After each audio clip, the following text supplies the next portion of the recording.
L'Iran bloque le détroit d'Ormuz, mais laisse désormais passer certains pétroliers. Coup stratégique ou aveu de faiblesse? On voit ça ensemble. Au début de ce conflit, le trafic pétrolier a quasiment disparu dans le détroit et la pression sur les prix était énorme. Mais des pétroliers chinois passent déjà et depuis hier, l'Iran laisse aussi passer des pétroliers indiens. Téhéran a même évoqué une autre condition, laisser passer certains navires si le pétrole est payé en yuan plutôt qu'en dollars. Mais en laissant passer ces bateaux, l'Iran fait aussi retomber la pression sur les prix et perd une partie de son levier médiatique. Parce qu'en réalité, bloquer totalement Hormuz ne frappe pas directement les États-Unis. Cela frappe surtout l'Asie qui absorbe plus de 80% du pétrole qui passe par ce détroit.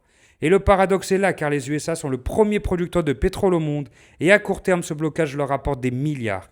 Il faudrait que le conflit dure plus longtemps pour vraiment faire monter l'inflation sur le sol américain. Et cette baisse des prix ne ferait pas les affaires de la Russie, grand exportateur de pétrole et allié de l'Iran. Mais cela ferait respirer la Chine, son autre partenaire, qui a besoin de pétrole bon marché pour faire tourner ses usines. Donc Téhéran joue un jeu extrêmement complexe. Maintenir la pression sans avantager ses ennemis et sans retourner ses partenaires contre lui. Alors débloquer le canal est un coup de maître ou le début d'un recul pour l'Iran? Dis-le moi en commentaire et clique sur le lien dans ma bio pour recevoir mes analyses gratuitement.